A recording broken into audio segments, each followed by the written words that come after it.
the 17th of March, 1985, and Gil Carrillo, a young homicide detective with the LA County Sheriff's Department, was called to an incident in the Rosemead district. Sunday evening, 10:40 at night.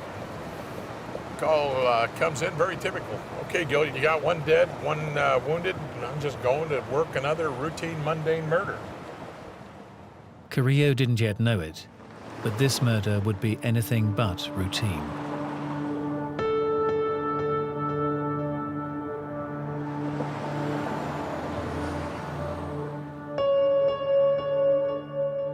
We entered the location on Village Lane. Dale Okazaki was lying on her back in the kitchen. She had sustained a gunshot wound to the head. 34-year-old Dale Okazaki had been unloading groceries when a man entered her apartment and executed her where she stood. I can still see her today.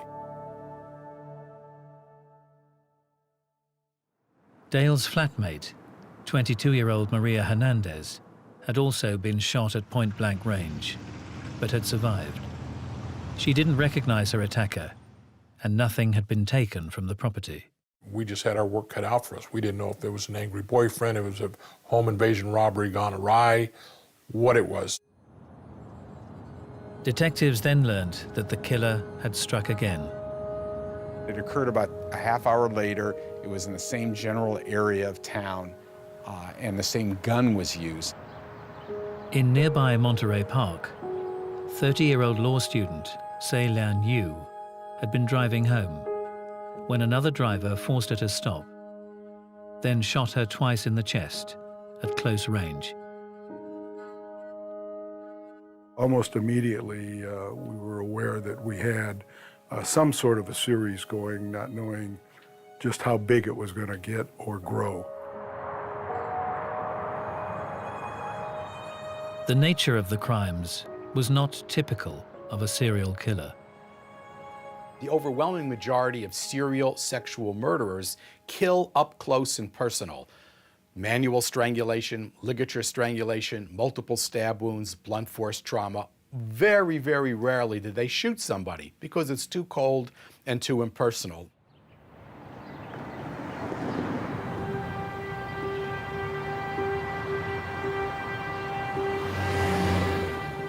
On the morning of March the 27th, the bodies of 64-year-old Vincent Zazzara and his 44-year-old wife Maxine were discovered in their home in the pleasant suburb of Whittier.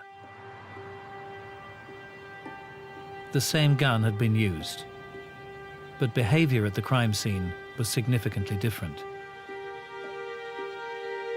Vincent Zazzara had been shot as he slept. Maxine had been shot and stabbed repeatedly, and the killer had taken a gruesome souvenir. The woman's eyes were gouged out, not to be found. Many serial murderers take souvenirs from people that they kill, whether it's a piece of flesh, piece of jewelry, something. It is a concrete reminder. It's something they can see, something they can hold on to, something that says, wow, you did this.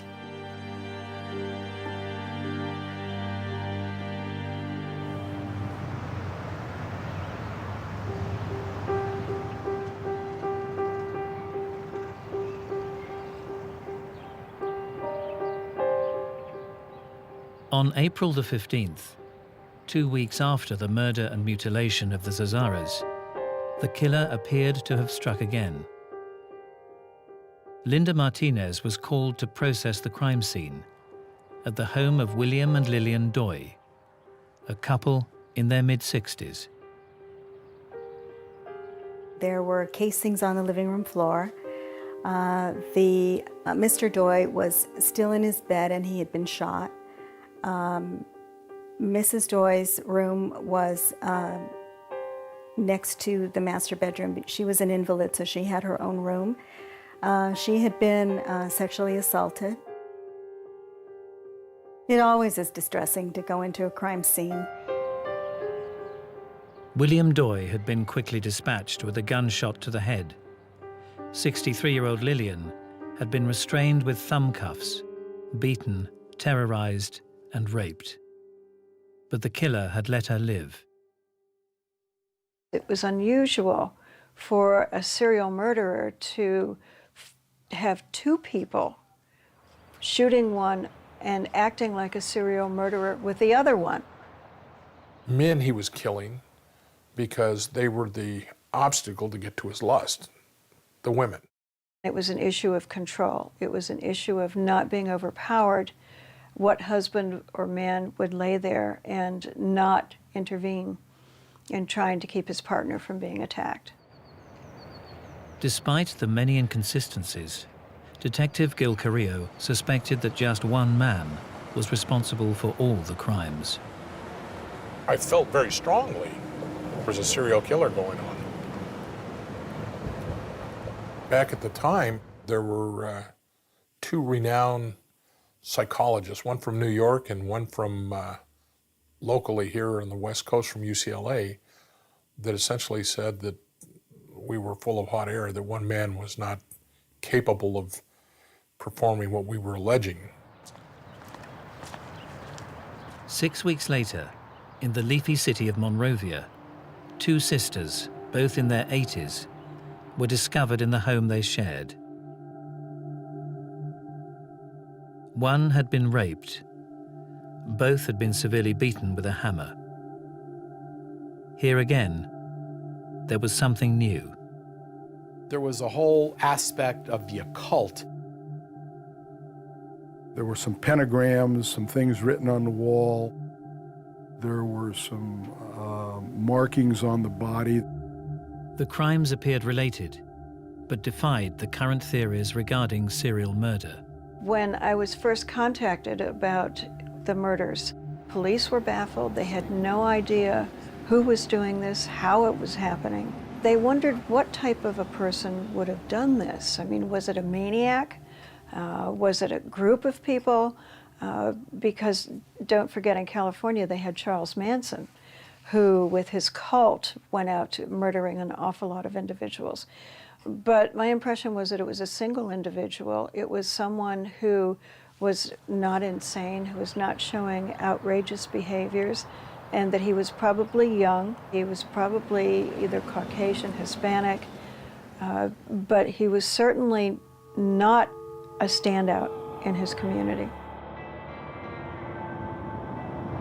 The press would dub the mystery killer the Night Stalker, and those who had known him would never have suspected what he was capable of. He was an ordinary kid, no different than the rest of us.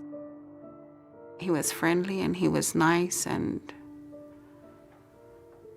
he was so funny. He was so funny. He would always have me laughing. And the Night Stalker's reign of terror had only just begun. May 1985, and the Night Stalker had only just begun a series of crimes that would both sicken and terrify the residents of California. Preying on the unsuspecting citizens in their homes, he took glee in rape, murder, and mutilation. As the crimes escalated, detectives raced to try to identify who was responsible for the shockingly vicious attacks.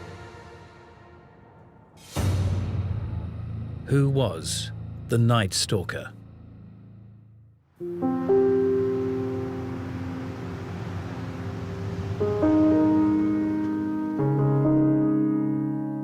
Richard Ramirez was born in 1960, the last of 5 children to Mexican immigrants living in the Texan border town of El Paso.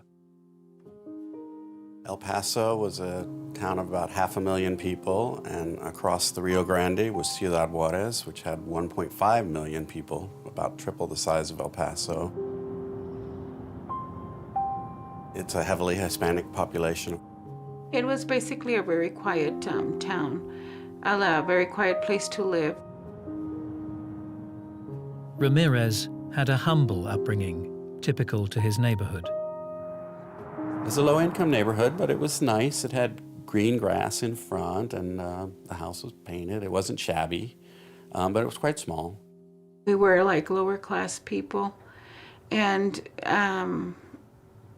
everybody used to just hang around together at night. We would all play games. All the neighborhood kids would get together up until everybody's parents started calling them in for dinner. Richard's father was hard-working and strict with his children. He was very much what I would classify as someone from Mexico who had come to El Paso and had scratched out a living here. He worked for the railroad. It's a hard scrabble when you're a first-generation immigrant to learn a new language and try to scrape a toehold in a new country. The young Richard Ramirez appeared no different from his friends and neighbors. They were all very nice. Normal neighborhood family, just like mine. He was an ordinary kid, just like the rest of us. We went to school, minded our manners, did what we had to do, but no different than the rest of us. He was friendly and he was nice and he was so funny. He was so funny. He would always have me laughing. We used to play this game called Kick the Can, and he was the fastest runner, so we always wanted to be on his team. Richard's friend Patricia found him kind and caring. If we wanted to take a shortcut to school, we had to cut through this really tough neighborhood. And he always used to wait for me, sitting on a little pony wall, and then he would walk me to school. It was always safer, to be in twos, I guess. But by the time he turned 10, it appeared all was not well with Richard Ramirez. He used to sit in back of me in 5th grade. And I remember that he would poke me in the back. And every time he would poke me, I would jump up. And so that time that he kept poking me, I turned around very upset and I said, hey, stop, stop, stop. And I remember him like slumping over and then just hitting the floor on the side. He would have seizures. He would be shaking. We knew he was sick. Ramirez was diagnosed with epilepsy, a condition that would affect him for much of his school life. As Ramirez approached his teens, he grew distant to his father and began to look up to his cousin, Mike, a Vietnam veteran who boasted of many atrocities while in service. The cousin kept multiple mementos of his time in Vietnam, and he pulled out this box and showed all of these photographs of the women he was raping or the heads he was cutting off. It was a fascination. It wasn't recoiling in horror. It was like, wow, look what you've done. At the age when his sexuality was being formed, Ramirez was exposed to images of rape, torture, and murder. These individuals are in their fantasy lives from early adolescence, and in some regards, some respects, their fantasy life is more real to them than reality. Their fantasy lives are filled with sadistic aggression, where there's a fusion of sex and aggression. Ramirez later claimed that his cousin Mike gave him a front-row view of his brutality. He watched this cousin shoot his wife. After a petty argument at their apartment, Mike shot his wife in the face, killing her instantly. And it stuck with him, not in the sense of it was a bad thing, not in the sense that how could you do something so horrendous? I mean, oh my God, being sick to your stomach. He was fascinated The fantasies of those that have committed serial crimes have been very carefully studied by the staff of the FBI Behavioral Science Unit over the years. The fantasies start very early in life and oftentimes are a result of some incident that triggers these thoughts. And once the fantasies become sexualized, it becomes extremely dangerous because they start fantasizing about events of rape, torture, mutilation. I did not notice anything strange of him until we were in high school. And he was no longer part of my clique kind of thing. That's when I noticed that he was different and he had changed. Didn't no longer say hello, that kind of thing. I noticed that he would hang out with boys that did drugs. A lot of second-generation immigrants sometimes get involved in gangs, and some of the thinking is that they see that their parents who've come to America and have worked really, really hard and have very little to show for it, and some people think that there's a disillusioning on their part, like why play by the rules if this is what you end up with, which is what my parents had. And I suppose you could say that might have been a factor in the rebelliousness of Ricky Ramirez. Ramirez became interested in hard rock and Satanism. A lot of kids, high school kids for instance, were dabbling in this, and they would give it their own little touches. And being high school kids, the brain's still developing, they're developing, a lot of them got in trouble and went the wrong way. We did have some kids that killed their parents and things like that. Ramirez dropped out of school and began living on the fringes of society, sometimes sleeping in the local cemetery. Right from the get-go, Richard stole anything that was loose and anything that he could pry loose. I mean, his neighbors started calling him Didos, fingers, and they call him Ricky Rabone, Ricky the Thief. After the attempted rape of a guest in an El Paso hotel, Ramirez moved to California. He became a cocaine and alcohol addict. He lived in what's called Skid Row in Los Angeles, which is a pretty scruffy area. I mean, there are people doing everything and taking everything, and homelessness is not an unusual thing. You live in what's called a flop house, where you go and flop to get off your high or to recover. Now, did the drugs affect his brain functioning? Did it affect the way he saw the world? Probably, but it wasn't causative. It didn't lead to make him kill. He was already primed.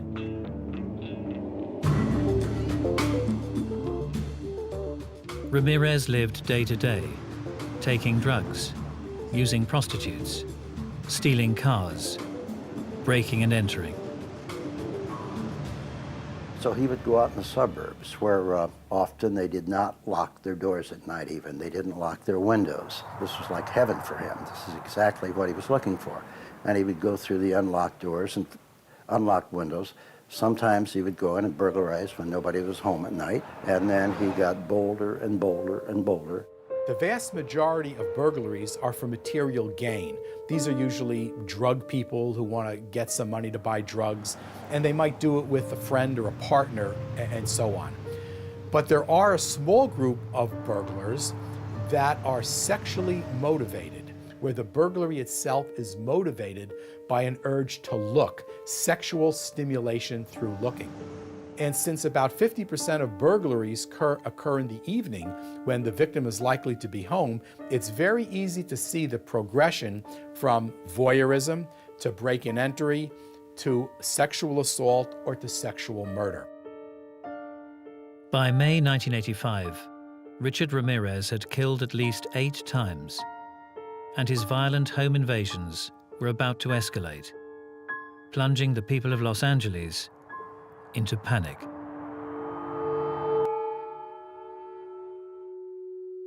In 1985, Los Angeles County was in the grip of a vicious serial killer. Ordinary citizens were no longer safe in their homes, as the mysterious killer christened the Night Stalker, raped, murdered and mutilated in the name of Satan.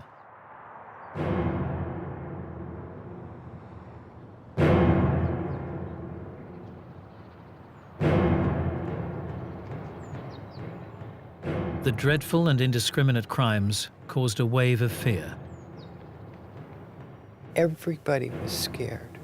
Everybody in the county of Los Angeles and Southern California was scared to death. Gun sales seriously went up. Vast increase in gun sales. During the summer of '85, people were keeping their windows closed. It was a very, very hot summer. I would not open the windows at night. We sweltered in our house every night because I was afraid somebody'd come in and kill me. And still the violent attacks continued. In Burbank, on May the 30th, a 41-year-old woman was raped, while her 12-year-old son was locked, handcuffed in a closet. She was allowed to live. On the 27th of June, the body of a 28-year-old teacher was found in Arcadia. She'd been sodomized and her throat slit. On July the 2nd, again in Arcadia, a 75-year-old woman was found dead. She'd been beaten, her throat cut, and her home ransacked. Detective Gil Carrillo was convinced just one man was at work, but the facts flew in the face of received wisdom. Here he was crossing all the gamuts, and the only consistency was his inconsistency in the way he was committing his crimes. What the FBI was telling us is that serial killers tend to operate in the same way. They'll use the same weapon over and over, the same method of operation. But there were different weapons used. There were two separate guns that were used throughout these events. There were knives used on a couple of the occasions. There were bludgeons used on a couple of the occasions. These are all differences in the method of operation. On July the 5th, the Night Stalker targeted a quiet suburban street in Sierra Madre. He entered the bedroom of 16-year-old schoolgirl Whitney Bennett. You talk about a nightmare. Her parents awakened to her crying and coming down the hall. They find her in her bedroom on the floor, covered in blood. The suspect had entered the house, confronted her in bed while she was asleep, and beat her with a tire iron, and tried to strangle her, and left her for dead. 4 feet of sutures ended up in her head, took to close the wound. As you work these cases, or you're in law enforcement for a long period of time, you see a lot, and it has to have an effect on you. I know it takes its toll somewhere down the line. I've seen it.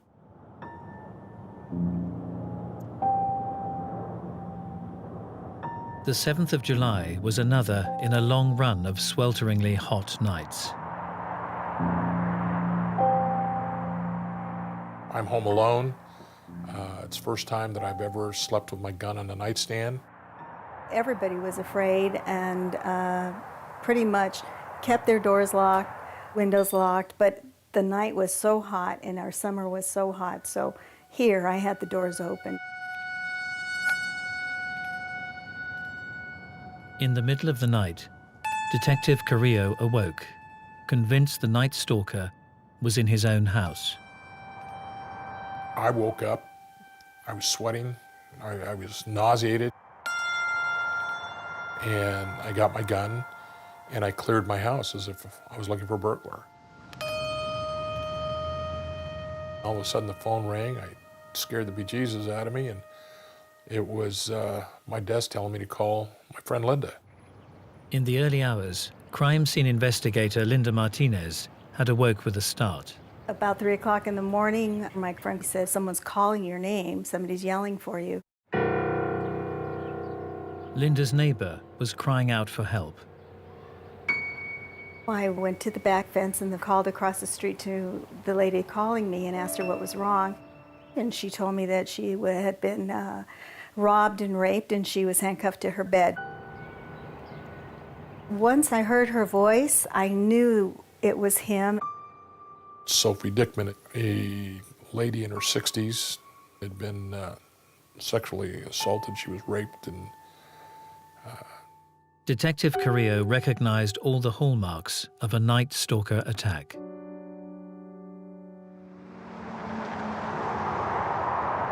I learned that he had verbalized words that were common that we had heard in the past, words he had spoke there. Where's the money, where's the jewelry? Shut up, bitch. There was no doubt in my mind we were dealing with the same guy. His suspicions were confirmed by the discovery in a nearby home of the 61-year-old Joyce Nelson, beaten to death with a blunt object. The night stalker had struck twice in one night.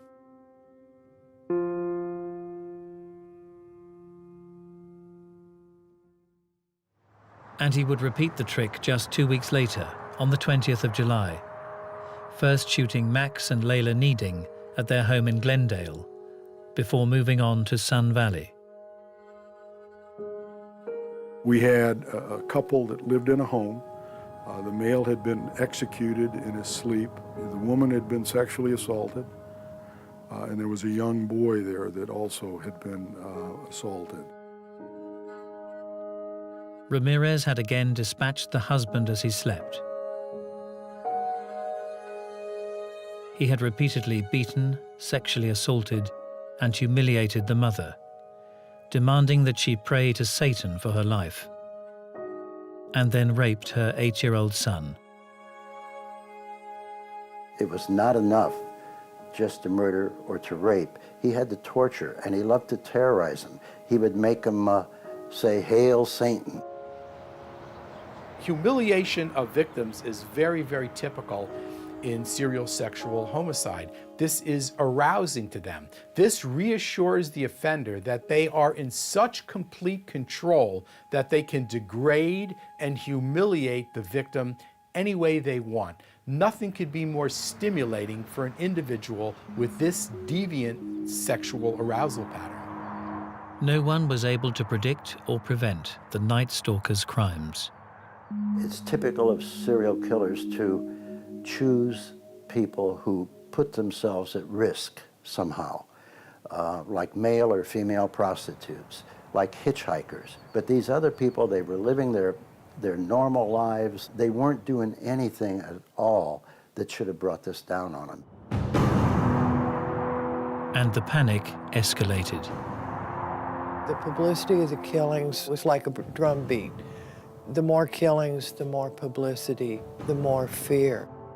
Hello, my name is Detective Gil Carrillo with the Los Angeles County Sheriff's Department assigned to Homicide Bureau. And the Sheriff's Department is currently conducting an investigation into a series of homicides and sexual assaults that have occurred in Los Angeles County.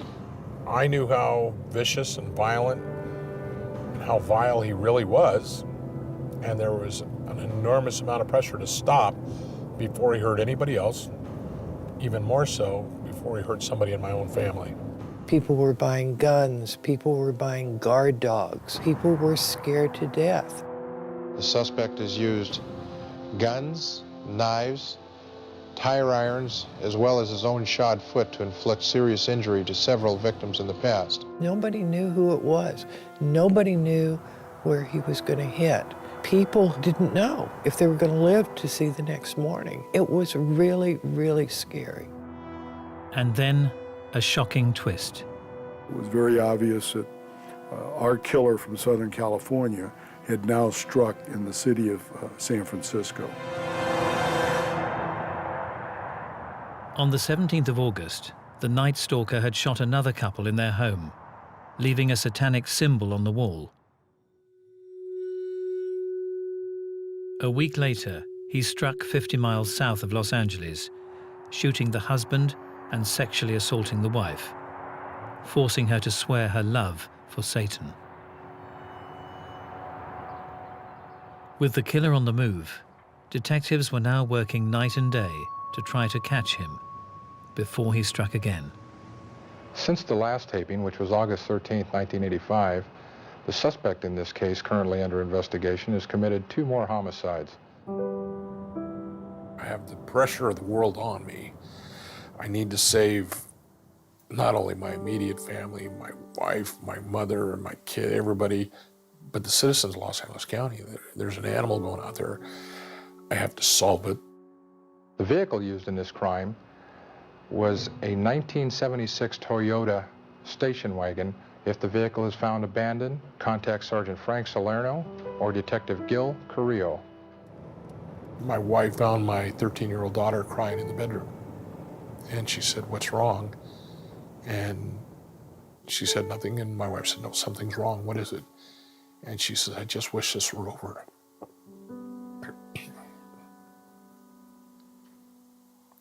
I just want my dad back.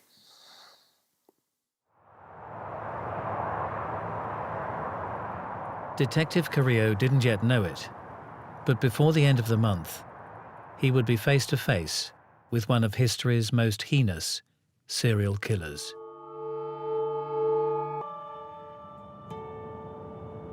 By August of 1985, the Night Stalker had killed at least 13, terrorized Los Angeles County, and pushed investigators to their limits. Now he appeared to be on the move, and detectives feared he'd be even harder to catch. Where we'd had him localized in Los Angeles County, now all of a sudden he's in the city of San Francisco. That was of great concern. But by the end of the month, a number of important leads finally came together. We actually, through informants that identified him, we knew where he hung out. We knew he liked drugs, and he used to hang around the Skid Row area. At the same time, there was a fingerprint recovered on the rearview mirror of a stolen car that the killer had used.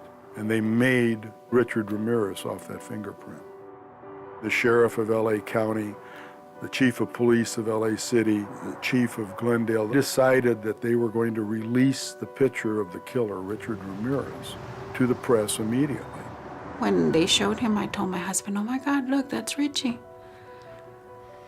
That's Richie," but that was so weird because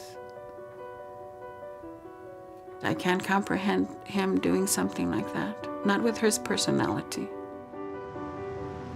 We were in shock. I just knew what I knew of him as a child, and I was just shocked. I was just shocked.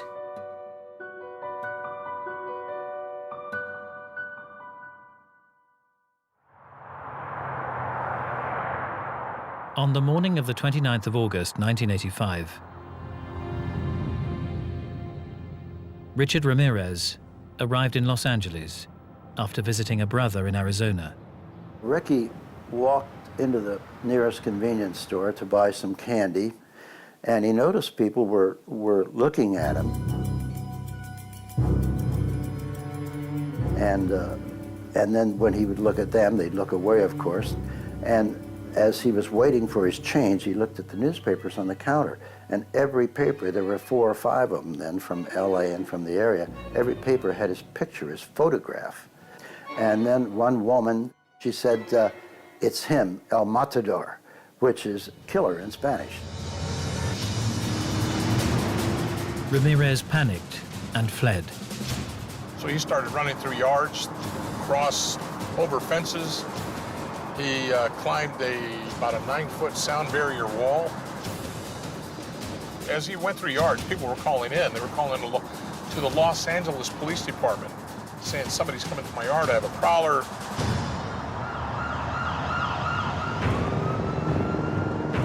Members of the Los Angeles Police Department were already on his trail. They were following the 911 calls. Continued running east in a northeasterly direction and made it all the way to Hubbard Street. He tries to carjack a female resident. She screams. We were actually still asleep We heard a bang, then a scream. We ran out here.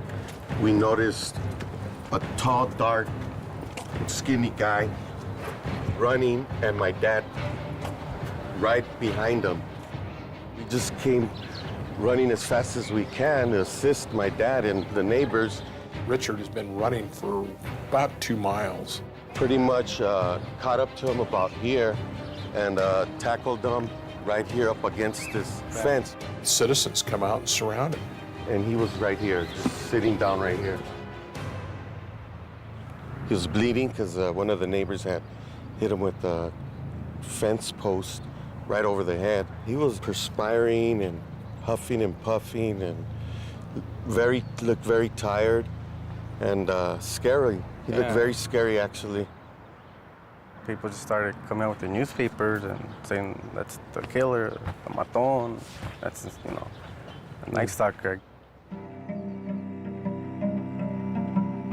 With Ramirez in custody, officers would now come face to face with the killer for the first time. When I saw him, he just had this evil look in his eye. He just looked so sinister, as if he were possessed. He just looked evil. I remember playing with his anxiety level, trying to make it go up and come down. I wanted to see what I could do to raise it or lower it. And Richard was almost to the point of hyperventilation. His head was down on the table and he's going, and for a millisecond, just for a millisecond, I'm becoming somewhat nervous. I knew that this guy was into Satanism, and all of a sudden when he starts hyperventilating, I'm saying to myself, if this guy starts levitating, I'm out of here. This is a guy that, although at times there were photographs taken of him that he looked like, you know, wild man, he's not somebody would point out and say, there goes that crazy SOB, because he just doesn't come across that way. He was much more intelligent than I envisioned. People think of him as a crazed man. I didn't think he was crazy. He was much more articulate than most murder suspects that I've interviewed. Ramirez revealed he was well schooled in murder. The impression I got from him was that he was well read, even though he had dropped out of school, I think after the 9th grade or so, thereabouts. He was very interested in murder and killing and past serial killers, because he had done a lot of reading on that. He could tell you everything about serial killers from the time the Romans fed the Christians to the lions to modern-day serial killers. When we took him to his first cell, and he found out that that was the cell that Angelo Bono, who was part of the Hillside Strangler duo, that's the cell he was in, he was excited. The Night Stalker had petrified California and haunted detectives Salerno and Carrillo for 5 months. Now he was finally behind bars. I remember seeing my mother and a couple of my sisters, and they came up and we all just I started crying. It was over. I said, it's okay, it's over.